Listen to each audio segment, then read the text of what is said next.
it's Jenny from the WOW Design team, and today I'm joining you with 3 cards that all use the same technique, and that is an all-over embossing panel technique.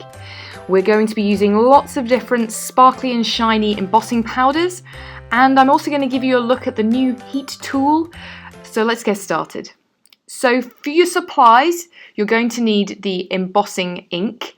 This is the embossing ink pad from WOW. It is more sturdy than other embossing pads that you might be familiar with, and the ink stays wet much longer, so you have much more time to play around with your embossing powder.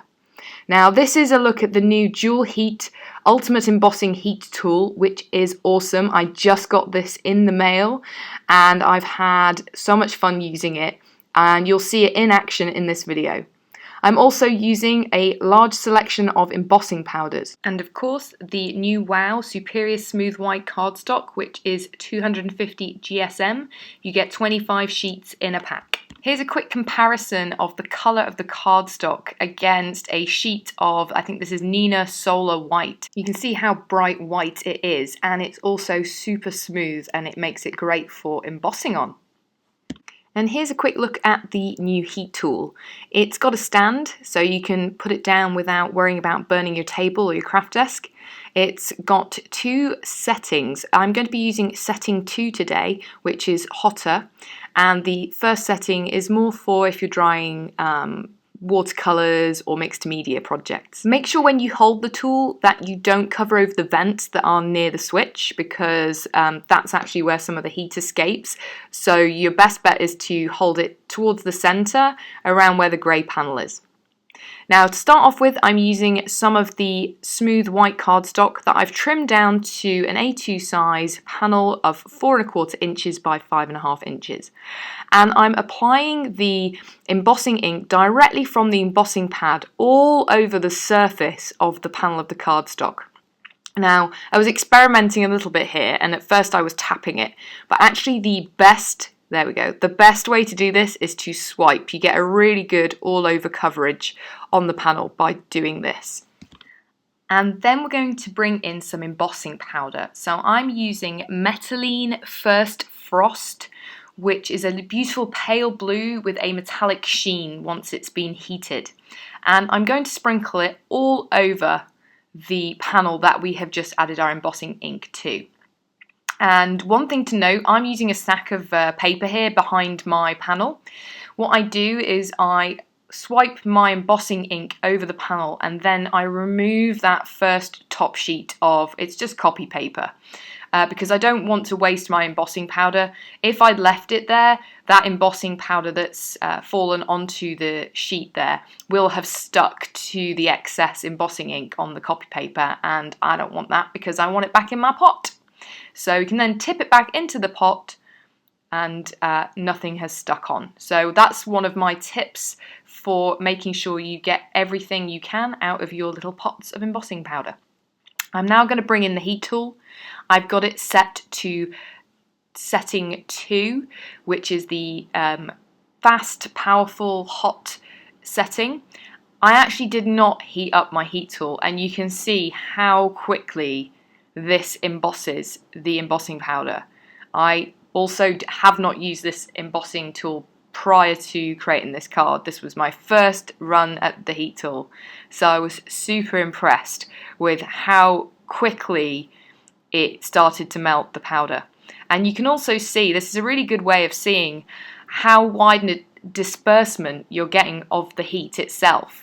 So you can see it's not super concentrated in a tiny area, it's actually spreading and embossing the powder in quite a wide area. I've probably got my heat tool about 2-3 inches off the panel here, and I don't feel like I'm at risk of burning anything by doing what I'm doing here, which I know some other heat tools, they have super concentrated blasts of hot air and you end up burning your embossing glitter particularly. Now, that has completed the first layer. We are going to go in and repeat the process again. I highly recommend waiting for your panel to cool down. It will take 10-15 seconds. You can maybe waft it around a little bit, Otherwise you might end up getting some embossing powder sticking where it hasn't fully cooled and hardened. And you're just going to swipe your embossing ink directly over the top of the panel again and repeat by adding another layer. Now again, remember to remove the copy paper that has the embossing ink on it. It's not a waste of paper, you can reuse what you used before. Just either flip it over or bring back the other one, don't throw it away.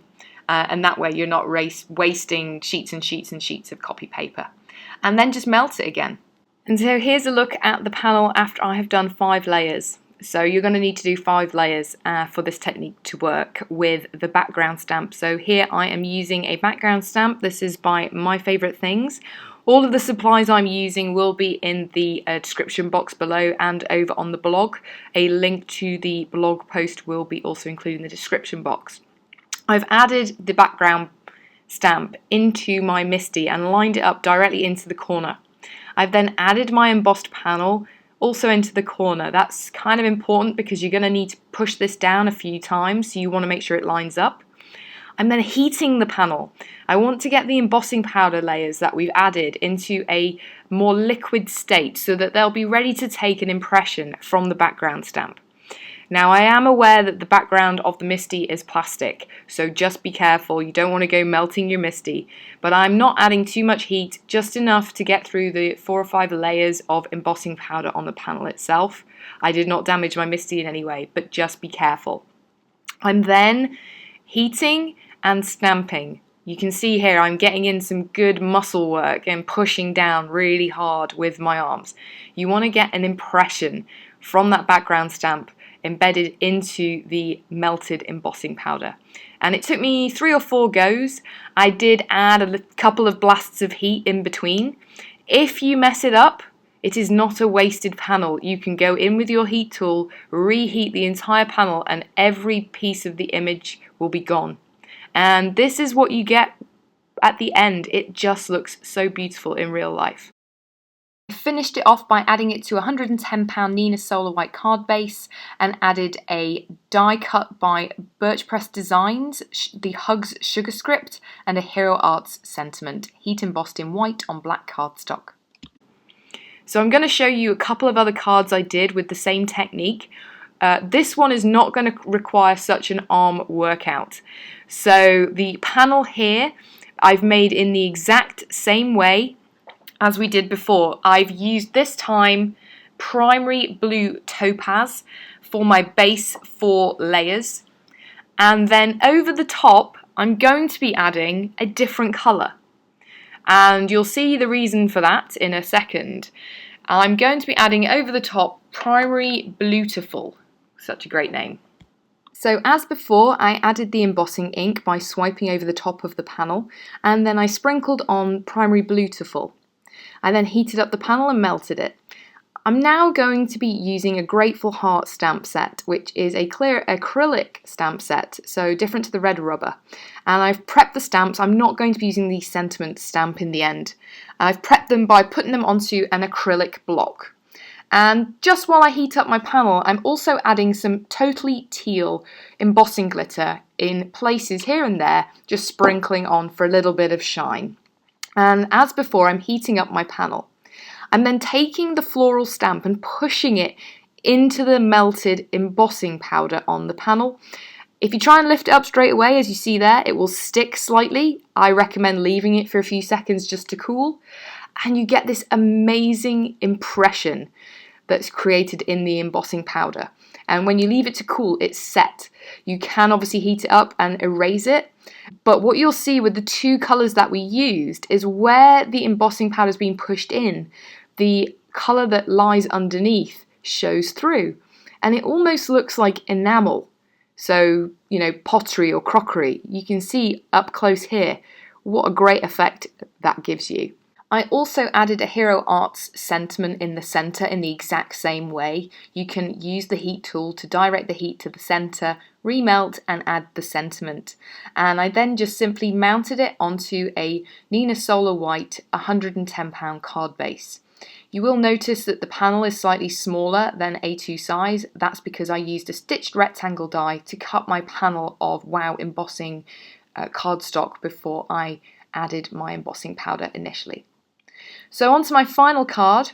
This time I'm going for a more greenish look, and I wanted to kind of try and mirror some of the pottery I know my mum used to have from the, I want to say, olden days. It's not that long ago, but some of you might recognise that colour.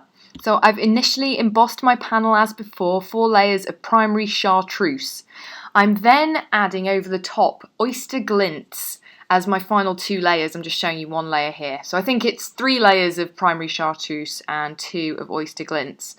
And when you melt this, it looks like it basically gives a super sheeny, pearly look to the Chartreuse itself. It's absolutely stunning in real life, and it's a shame you can't see it here on video. I'm now using the MFT Stamps Magical Mandala red rubber background stamp, and I'm not using my MISTI this time.